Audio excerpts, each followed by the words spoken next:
¿Cómo dividimos el libro? Vamos, introducción.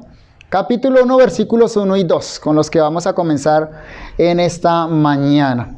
Luego, a partir del capítulo 1, versículo 3, hasta el capítulo 2, versículo 16, viene un anuncio de juicio sobre todas las naciones.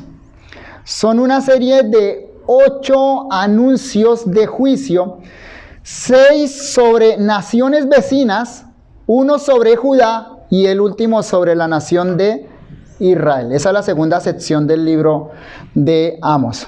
Luego, la tercera sección va del capítulo 3, versículo 1 al 6, 14, donde encontramos anuncios de juicio específicamente contra Israel, dando Dios varias razones por las cuales va a venir ese juicio, colocando las evidencias y las razones por las cuales Samaria o la nación de Israel va a ser juzgada por Dios. La cuarta parte, capítulo 7, versículo 1, al capítulo 9, versículo 10, es una serie de visiones del juicio inevitable que vendrá sobre Israel. Es lo mismo que el anterior, pero ahora el juicio se presenta a través de unas visiones que ve el profeta. 5 visiones, luego acompañadas de algunos pronunciamientos, algunos oráculos de juicio. Y la quinta sección del libro, capítulo 9, versículos 11 al 15, la promesa de restauración de Israel. Como yo les decía hace 8 días, 9 capítulos de juicio, pero de manera preciosa y maravillosa, los últimos 5 versículos de este libro anuncian la restauración de Israel. Dios hiere, como dice Lamentaciones, para curar. Ese es el hilo entonces de pensamiento del libro. Vamos entonces a la introducción del libro. Capítulo 1, versículos 1 y 2. Estos 2 versículos, entonces, cumplen el papel de introducción a la obra del profeta. Vamos a leerlo. Ábranlo en su Biblia. Vamos capítulo 1, versículos 1 y 2. Dice así la palabra del Señor. Las palabras de Amós, que fue uno de los pastores de Tecoa, que profetizó acerca de Israel en días de Usías, rey de Judá, y en días de Jeroboam, hijo de Joás, rey de Israel, 2 años antes del terremoto. Dijo: Jehová rugirá desde Sión, y dará su voz desde Jerusalén, y los campos de los pastores se enlutarán, y se secará la cumbre del carnero.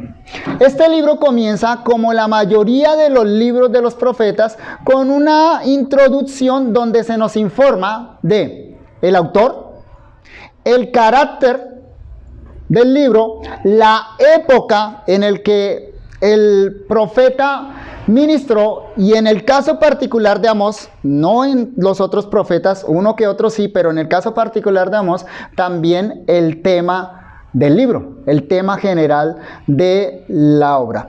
Así que la estructura general de estos 2 versículos es la siguiente. Podríamos ponerle título: Introducción al libro de Amos, versículos 1 y 2 del capítulo 1. Primero, autor. Obviamente la primera parte del versículo 1. Segundo, carácter de la obra, la segunda parte del versículo 1. Tercero, la época en la que ministra Amós, la tercera parte del versículo 1. Y en cuarto lugar, el tema, versículo 2. Autor, carácter, época en el versículo 1, tema en el versículo 2. Y eso a su vez puede ser detallado aún más. Veámoslo un poquito más de cerca. Estamos acercándonos de a poquito. Empezamos desde lejos, viendo todo el panorama del libro. Estamos viendo más de cerca la introducción. Podemos detallarlo más de la siguiente manera. Primero, autor de la obra. La primera parte del versículo 1 se nos da el nombre, Amós. Se nos da la profesión, pastor, no pastor de iglesia, pastor de ovejitas, de esas que tienen lana y que hacen... O sea, el sentido literal de la palabra, profesión, pastor. Y tercero, origen, o sea, ¿dónde nació? En Tecoa. Son los 3 datos que nos da entonces el versículo 1 con relación al autor. Nombre, Amós; profesión, pastor; origen, Tecoa. Carácter de la obra. La segunda parte del versículo 1. Bueno, la forma en que se da. Palabras de Amós, son palabras. O sea que esto inicialmente fue pronunciamientos orales, antes de ponerlos por escrito. En segundo lugar, ¿cuál fue el tipo o la forma particular en que recibe algunos de estos pronunciamientos? A través de visiones, porque el texto del versículo 1 dice que profetizó, pero luego vamos a ver que la palabra literal en hebreo que aparece ahí es que vio, visiones que vio y que luego proclama y finalmente pone por escrito. Y el contenido de la obra, ¿cuál es el contenido? Acerca de Israel. Entonces, repito, el carácter de la obra, la forma, palabras; el tipo, visiones; y el contenido, acerca de Israel. Ese acerca de puede ser traducido contra Israel. Y creo que la mejor traducción acá, de acuerdo al contexto de todo el libro, debe ser contra Israel. O sea, esa parte debería decir que vio contra Israel. Tercero, la época. De eso estuvimos hablando hace 8 días, recuerden. La tercera parte del versículo 1, la época, primero, en días de Usías, rey de Judá; segundo, en días de Jeroboam, rey de Israel; y tercero, 2 años antes del terremoto. Y en cuarto lugar, el versículo 2, el tema particular del libro. Usted lee el versículo 2, dice: Jehová rugirá desde Sión y dará su voz desde Jerusalén, y los campos de los pastores se enlutarán y se secará la cumbre del Carmelo. El Carmelo era uno de los montes más importantes de Israel, está al norte de Israel. Entonces, ¿qué es lo que está diciendo este versículo? Viene juicio sobre los pastores de Samaria. O sea, sobre, como vimos hace 8 días, los acaudalados del reino del norte. Ese entonces es el bosquejo general y el bosquejo detallado, estos 2 versículos que tenemos por delante. Hace 8 días estuvimos considerando la época, o sea, el punto 3. Perdone que me desordené un poquito, pero quería dar la introducción para que supiéramos cuál es el ambiente y entendamos el mensaje. Entonces vamos a pasar a considerar los otros 3 aspectos de esta introducción: autor de la obra, carácter de la obra y el tema de la obra. Hoy nos vamos a dedicar única y exclusivamente a hablar del autor. O sea, lea usted en su Biblia otra vez, lo leo para ustedes, búsquelo ahí. Amós capítulo 1, versículo 1, la primera parte. Las palabras de Amós, que fue uno de los pastores de Tecoa. Hasta ahí. Ese va a ser entonces nuestro estudio en esta mañana. A eso nos vamos a dedicar, a esa primera parte del versículo 1, que nos habla del profeta Amós. El título de este sermón es El ganadero que rugió. El ganadero que rugió. ¿Cuál león? Interesante, ¿no? Aquí tenemos, como expresamos anteriormente, el nombre, el oficio y el origen del escritor de este libro. Nombre, Amós. Oficio, pastor. Origen, Tecoa. Dijimos hace 8 días que el nombre Amós proviene de una raíz hebrea que significa cargar. Entonces, que este nombre significaría algo así como el que carga o cargador. Tal vez ese nombre, y digo tal vez porque es una conjetura, tal vez este nombre sea una alusión a su oficio, tal y como es descrito en el capítulo 7, versículos 14 y 15. Búsquelo en su Biblia. 7, 14 y 15. Dice así: entonces respondió Amós y dijo a Amasías: no soy profeta, ni soy hijo de profeta, sino que soy boyero y recojo higos silvestres. Y Jehová me tomó de detrás del ganado y me dijo: ve y profetiza a mi pueblo Israel. Esto que encontramos en el 7, 14 y 15 y en 1:1 son todos los datos biográficos que tenemos de la vida del profeta Amós. Eso es todo. No tenemos más 3 versiculitos, pero tienen un mensaje muy importante para nosotros. Tanto en 1:1 como en 7:14 y 15 se nos informa que Amós era profeta. La palabra ganado que encontramos acá en 7:15, noten 7:15, y Jehová me tomó de detrás del ganado. La palabra ganado ahí en hebreo son, literalmente significa oveja. O sea que me tomó, literalmente dice, me tomó de detrás de las ovejas. Así que Amós era pastor de ovejas. Es importante la aclaración porque cuando uno lee versículo 15, por ejemplo, en Reina Valera, dice, me tomó detrás del ganado. ¿Usted qué piensa en primera instancia cuando lee ganado? Pues piensa en ganado grande, correcto, en vacas, ganado vacuno, en toros. Pero, repito, entonces, la expresión hebrea señala específicamente a un pastor de ovejas. La palabra entonces ahí no es ganado, sino ovejas, como aparece, por ejemplo, en la Dios habla hoy y en algunas otras versiones que utilizan la palabra rebaño.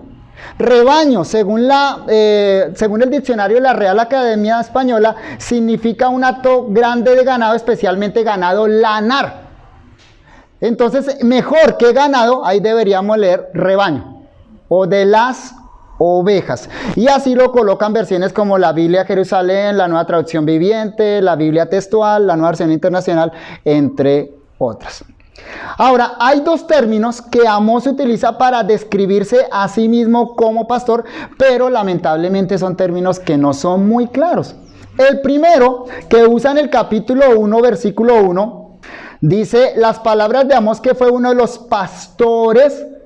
Esa palabra hebrea ya noquet se utiliza en este versículo, en 1:1 de Amós, y en Segunda de Reyes capítulo 3, versículo 4. Ubíquenlo en su Biblia, por favor. Segunda de Reyes 3:4.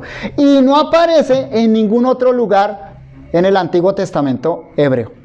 O sea, es una palabra que aparece en solo 2 versículos. Y eso, obviamente, dificulta el entendimiento de la palabra, ser más específicos. Pero este texto sirve bastante.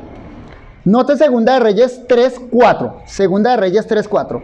Entonces Mesa, rey de Moab, ¿de quién está hablando? De un rey de Moab, una nación vecina de Israel, era propietario de ganados.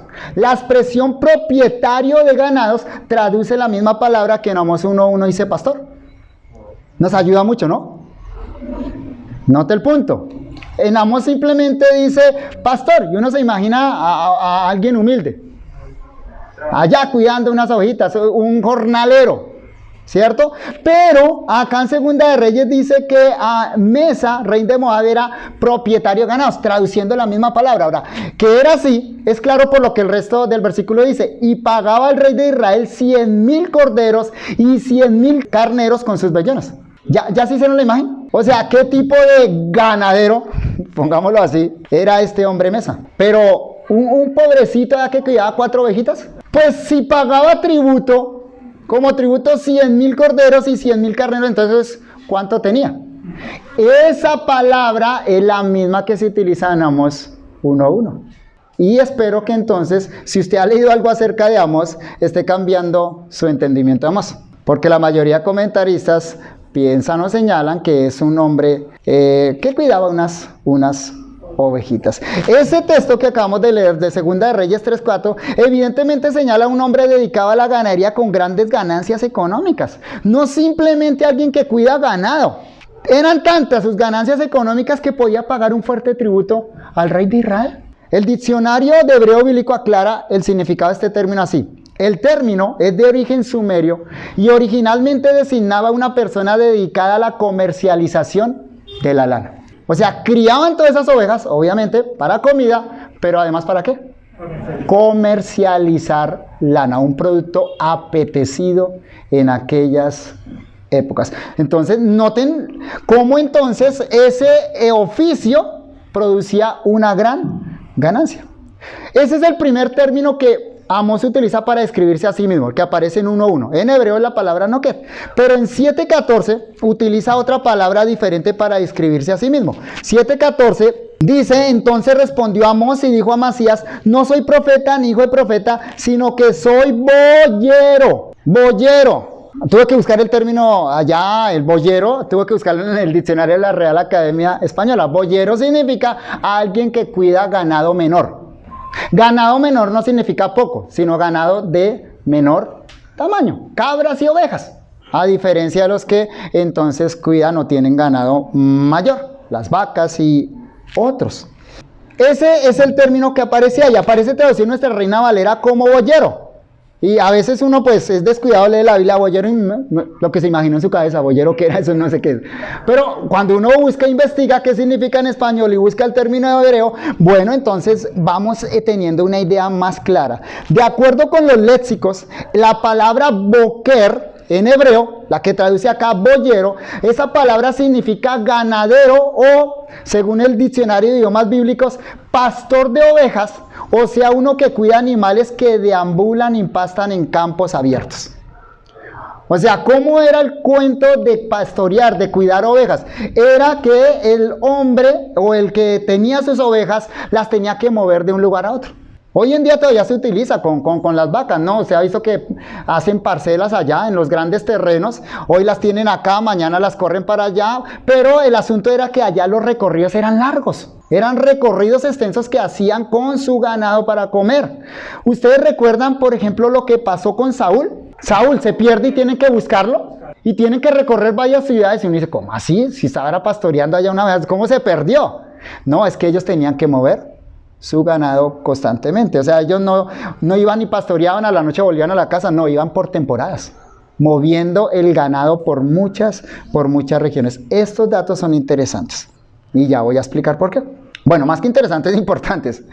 Algunos comentaristas han pensado que Amós era solo un cuidador del ganado de otro, pero la referencia que leímos en Reyes y el significado de los términos hebreos que describen a Amós como pastor van en la vía de señalar que el profeta era en realidad un ganadero, o sea, propietario de un rebaño grande de ovejas, lo cual lo coloca en una clase económica muy favorecida.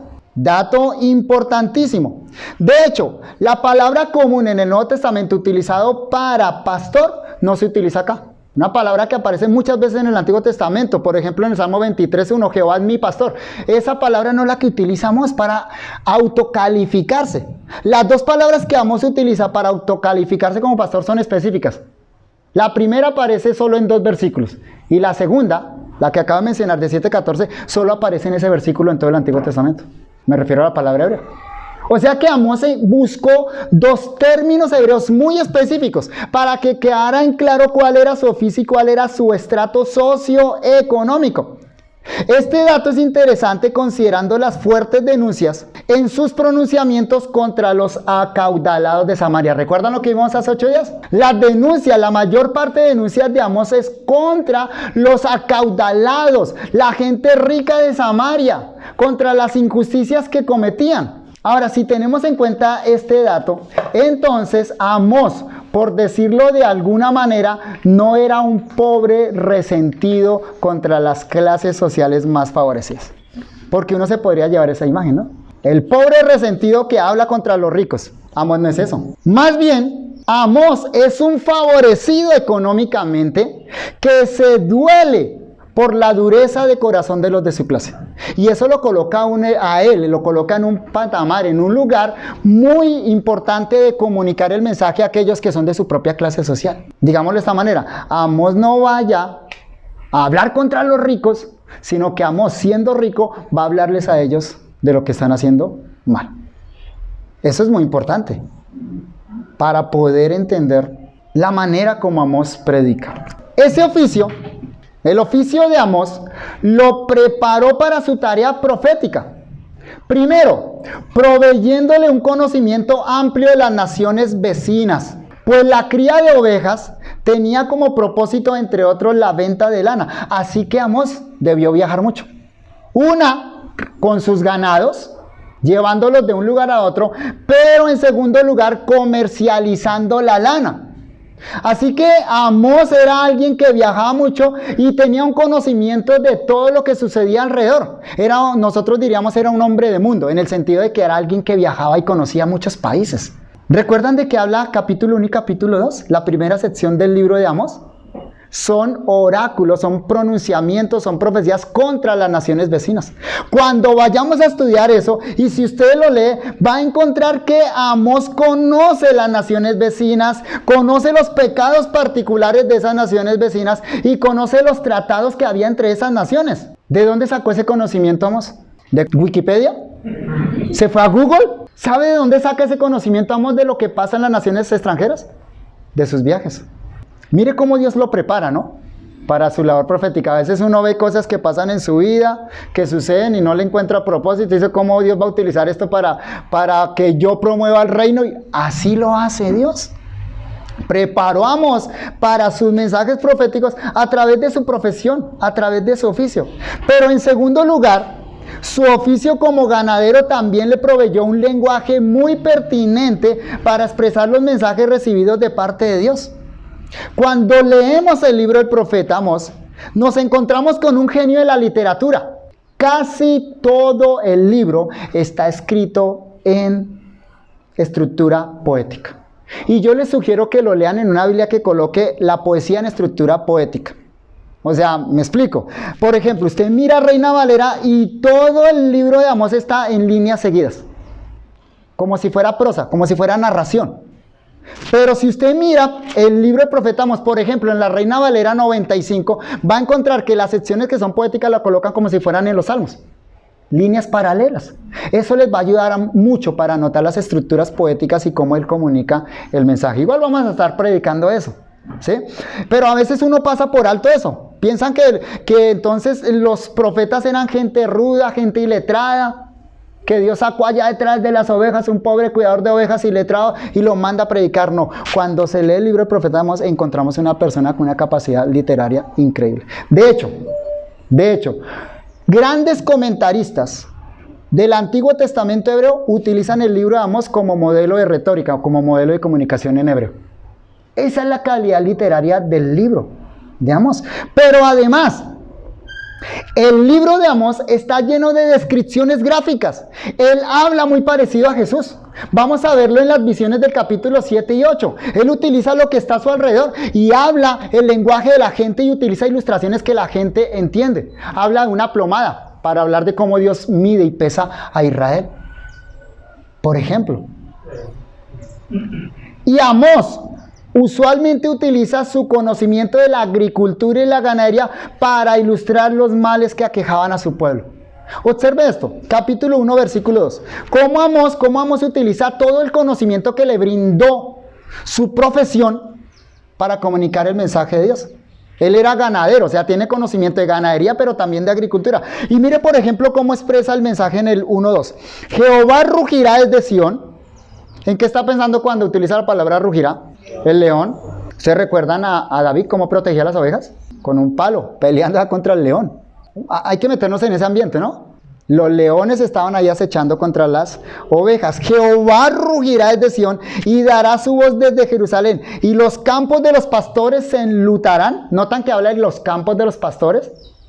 Ese es su oficio, era pastor, y se secará la cumbre del Carmelo. Miren también ahí adelantico capítulo 3 versículos 4 al 6, por dar algunos ejemplos de cómo Amós comunica el mensaje utilizando el lenguaje de su propio oficio, y eso le ayuda a que la gente pueda entender con mayor pertinencia el mensaje. Capítulo 3 versículos 4 al 6. Rugirá el león en la selva sin haber presa. Otra vez la ilustración del león. Para la gente de esa época esa ilustración entraba así. Facilito, rápido. ¿Entendían? ¿Dará el leoncillo su rugido desde su guarida si no apresare? ¿Caerá el ave? Otra ilustración. ¿Caerá el ave en lazo sobre la tierra sin haber cazador? Está utilizando la imagen de una trampa que coloca el cazador de aves. ¿Se levantará el lazo de la tierra si no ha atrapado algo? La trampa. Está ahí describiendo gráficamente la trampa. Versículo 6. ¿Se tocará la trompeta en la ciudad y no se alborotará el pueblo? Utiliza el atalaya como una ilustración acá. ¿Habrá algún mal en la ciudad el cual Jehová no haya hecho? Tremendo, ¿no? Pero ¿nota cómo comunica el mensaje? Lo comunica con ilustraciones. Vuelvo y digo, me hace pensar mucho en la manera en que Jesús predicaba, utilizando la figura del sembrador, lo que vimos hoy del hijo que va y desperdicia la fortuna. Otro ejemplo, capítulo 4, versículo 1. Como les dije hace 8 días, uno de los versículos que más me encanta de Amós y de toda la Biblia. 4:1. Oíd esto, vacas de Basán, las vacas engordaditas, que estáis en el monte de Samaria, que oprimís a los pobres, que quebrantáis a los menesterosos, que decís a vuestros señores, traednos y beberemos. ¿A qué compara las señoras ricas de Samaria? A vacas engordadas. Mire esto, versículo 2. Jehová el Señor juró por su santidad, y aquí vienen días sobre vosotras, días en que os llevarán con gancho, como cargaban, como arrastraban el ganado. Usted lo ha visto, al ganado le ponen acá un anillo, un aro. Así lo arrastran. Así esas señoras ricas y sus descendientes con anzuelos de pescador van a ser arrastradas al cautiverio. O sea, contra su voluntad. ¿Se puede comunicar el mensaje de una manera más gráfica? O sea, ya, nosotros que no estamos en ese contexto, no entendemos mucho ese lenguaje, ya uno siente, el mensaje penetra como un cuchillo, ¿no? ¿Ven la calidad de comunicación de Amós? ¿Ven su capacidad literaria y su capacidad de ilustrar? Todo con una razón, para que el mensaje sea eficaz a la hora de pronunciarlo. Para que penetre, como dice Hebreos, como espada de 2 filos, y que parta al interior del hombre, buscando arrepentimiento. Eso nos provee el entendimiento entonces del oficio de Amós. Amós era pastor y noten cómo eso entonces lo capacita para una comunicación eficaz del mensaje. Pero, ¿de dónde proveníamos? Lo primero que el versículo 1, capítulo 1 nos da es el nombre, Amós. Lo segundo que nos da es su oficio, que era pastor. Y lo tercero que nos informa es de dónde provenía. ¿De dónde provenía? De Tecoa. ¿Alguien sabe dónde está eso? Eso es una ciudad. Tecoa. Evidentemente ese era el lugar de donde él provenía, donde nació, creció y donde seguramente él ejercía la ganadería, en Tecoa. Esa ciudad se encontraba entre Belén y Hebrón. Les menciono Belén porque la mayoría conocen Belén porque fue el lugar de nacimiento de nuestro Señor. Belén era como una aldea que surtía de ganado a Jerusalén, de ganado de ovejas para los sacrificios de Belén, de Jerusalén. La mayoría de ovejas que se ofrecían en Jerusalén provenían entonces de Belén. Tecoa queda un poco más al sureste, más hacia el río Jordán de Belén. Y si uno mira el mapa y mira la descripción geográfica de la Palestina de entonces, ese era un lugar apto para la cría de ganado. Un lugar con buenos pastos para la cría de ganado. Saber el lugar de origen de Amós tiene importancia por 2 razones. Primera, apoya el dato anterior con respecto a la actividad económica de Amós y su estatus social.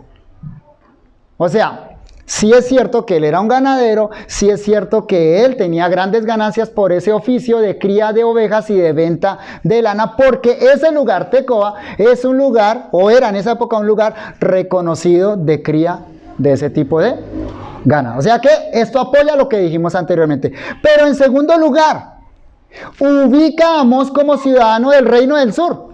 Estamos en la parte sur del reino. Es importante entender, como les dije hace 8 días, que desde los días de Roboam, el hijo de Salomón, el reino de Israel se dividió en 2. El reino del sur, Judá, con capital Jerusalén, y el reino del norte, Israel, con capital Samaria. Y desde entonces hubo una enemistad constante, aguda, entre esos 2 reinos. ¿Amós de qué reino era entonces? Del reino del sur. ¿Y a dónde lo envía Dios a predicar? Al reino del norte. como les expresé hace 8 días. Eso significa que Amós ejerció su ministerio profético en medio de tierra hostil. En medio de tierra hostil. O sea que su tarea no fue color de rosa.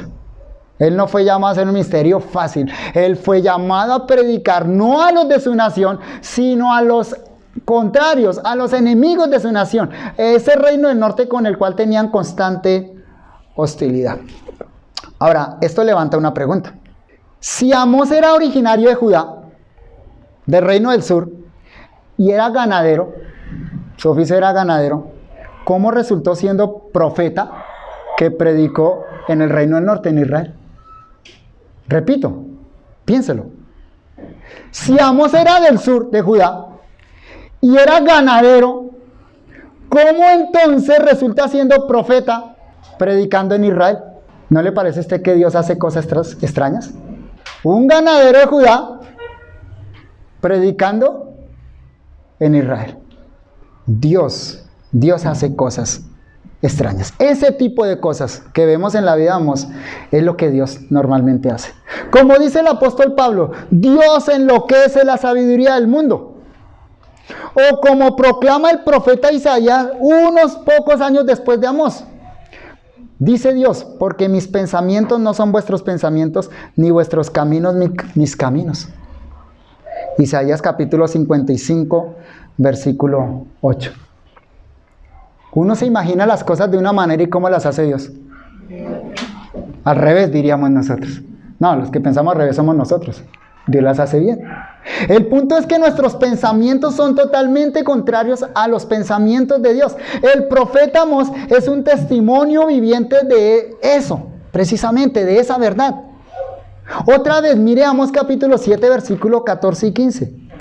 ¿Cómo nos lo dice Amós en sus propias palabras? Esos caminos extraños de Jehová. Escuche esto, Amós 7, 14 y 15. Entonces respondió Amós y dijo a Amasías, no soy profeta, ni hijo de profeta. ¿Notan eso? No soy profeta ni hijo de profeta, sino que soy boyero y recojo higos silvestres. Los higos silvestres se refiere a la higuera sicómora, que los frutos se ponían a secar y ese era el alimento del ganado. Versículo 15, y Jehová me tomó de detrás del ganado y me dijo, ve, profetiza a mi pueblo Israel. Cuando Amós dice que no es profeta ni hijo de profeta, se refiere a que no pertenecía a los círculos oficiales de profetas que existían desde la época de Samuel. Habían círculos oficiales de profeta. Algunos le han llamado las escuelas de profetas, donde los profetas se reunían ellos y vivían en comunidades. Amós dice, yo no era de ese círculo. A mí no me interesaba eso, yo era ganadero, yo tenía mis ovejas, allá estaba feliz.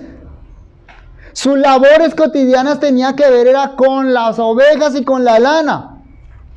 Pero un día fue encontrado por Jehová y llamado al ministerio de la palabra. Vea cómo lo dice el versículo 15.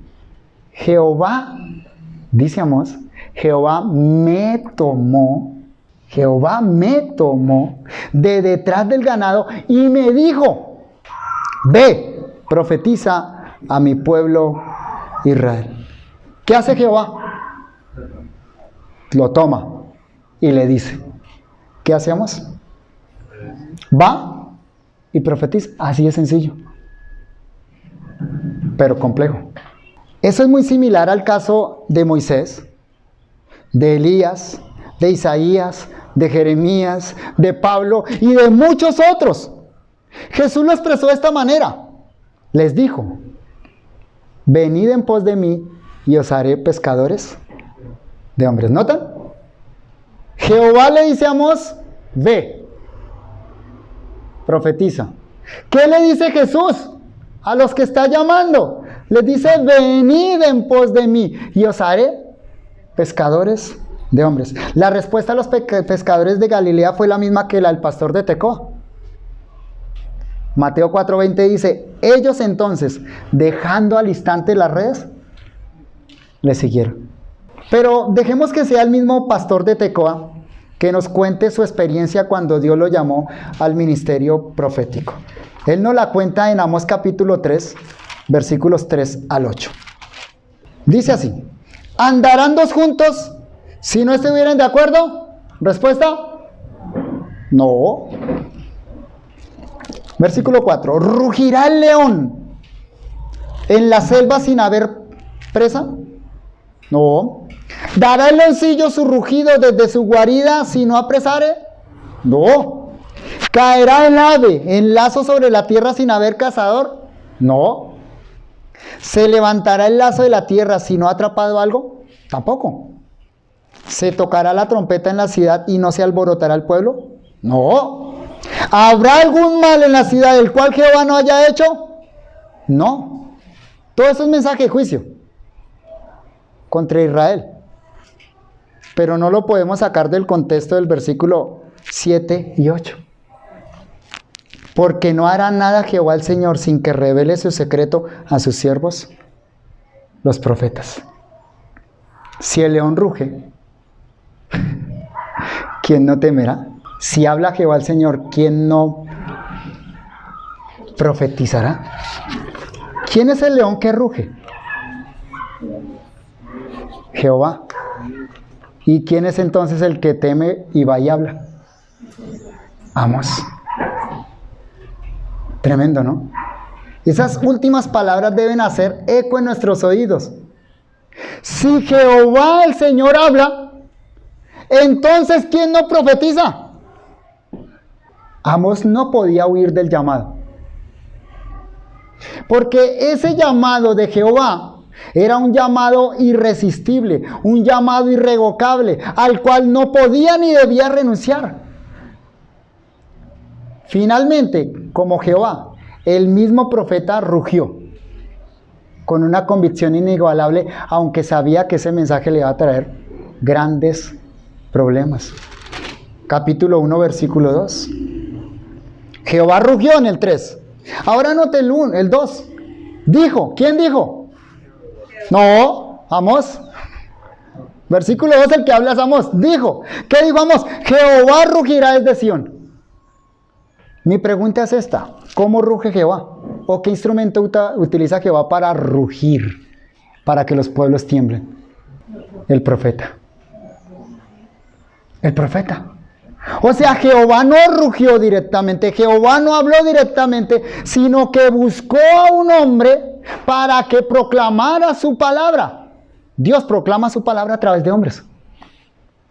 Si el león ruge, el profeta ruge. Si Jehová habla, el profeta habla. Así que en realidad, las palabras de Amós, como dice el 1:1, no son las palabras de Amós, son las palabras de ¿quién? De Dios. Pero repito, Dios no habla directamente, sino que habla a través de hombres. En este caso, a través del profeta Amós.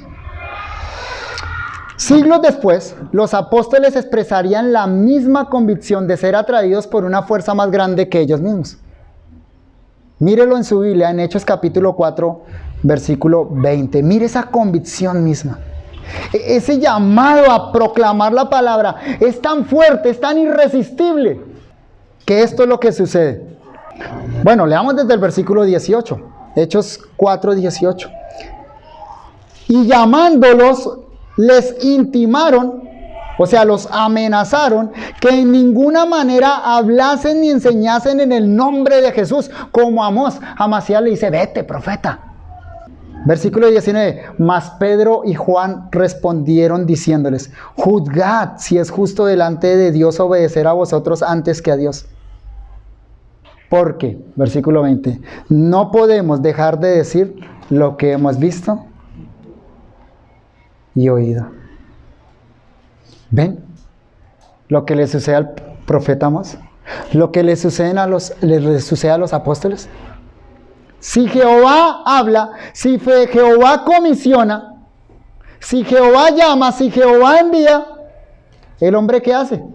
Va, proclama, abre su boca. Aunque eso signifique, como en el caso de Amós, recibir amenazas, en el caso de los apóstoles también recibir amenazas y ser azotados. Aquí tenemos un fuerte llamado para cada uno de nosotros. tanto para aquellos que aún no han obedecido al llamado del Evangelio como para aquellos que ya lo han hecho. Para los primeros, si tú no has obedecido aún el mandato del Evangelio, aquí hay un llamado urgente que Dios hace. Y es este. Romanos capítulo 10, versículos 8 al 13. Romanos 10, 8 al 13. Cuando Dios habla, hay que obedecer. Y Pablo lo expresa acá con relación a la proclamación del Evangelio. Esa proclamación que tiene que ser obedecida. Romanos 10, versículo 8. Mas, ¿qué dice? Cerca de ti está la palabra, en tu boca y en tu corazón. Esta es la palabra de fe que predicamos, que si confesares con tu boca que Jesús es el Señor y creyeres en tu corazón que Dios le levantó de los muertos, serás salvo. Porque con el corazón se cree para justicia, pero con la boca se confiesa para salvación. Pues la Escritura dice, todo aquel que en él creyere no será avergonzado, porque no hay diferencia entre judío y griego, pues el mismo que es Señor de todos es rico para con todo lo que le invocan, porque todo aquel que invocar el nombre del Señor será salvo. No puedes ni debes huir a este llamado que Dios te hace hoy. El único camino que Dios ha establecido para la salvación de los hombres, la salvación de tu propia alma, es Jesucristo. Es Jesucristo muerto por nuestros pecados. Y nuestra oración hoy es que Dios te traiga con lazos de amor de manera que obedezcas el llamamiento del Evangelio. Pero hermanos, el mismo apóstol Pablo en ese texto nos invita a participar del llamado del Evangelio. Observen ahí mismo en Romanos 10 ahora los versículos 14 y 15. Mire esto. ¿Cómo pues invocarán a aquel en el cual no han creído? ¿Y cómo creerán en aquel de quien no han oído? ¿Y cómo oirán sin haber quien les predique? ¿Y cómo predicarán si no fueren enviados? Como está escrito, cuán hermosos son los pies de los que anuncian la paz, de los que anuncian buenas nuevas. Nosotros también, queridos hermanos, nosotros también, como Amós, debemos obedecer el llamado a proclamar la palabra de Dios con convicción, a rugir como el león, invitando a los hombres a creer el Evangelio. Claro, algunos no van a creer. Dice Pablo en el versículo 16, algunos no creyeron. Pero los hombres solo serán salvos si oyen el Evangelio. Versículo 17 ahí en Romanos 10. Y Dios nos está invitando a participar de esta magnífica obra que está haciendo entre los hombres por medio de hombres. La voz de Dios, queridos hermanos, la voz de Dios debe ser oída en toda la tierra por medio de nuestra proclamación. Aquel ganadero de Tecoa sería el primero en dejar por escrito los mensajes recibidos de parte de Jehová, llegando así a ser el primer profeta predicador. Aunque está en tercer lugar de entre los profetas menores en la Biblia hebrea y nuestra Biblia, Oseas, Joel, Amós, él fue el primero en escribir el mensaje, antes que Oseas. O sea que con Amós comienza una nueva era profética, la de esos profetas que pusieron por escrito su mensaje. ¿Qué honor tan grande ganó Amós al ser obediente al llamado divino que no pudo resistir? Pasó de ser un acaudalado ganadero a un pastor que rugió con una fuerte voz. וקומה בעזרתי, וקומה בעזרתי.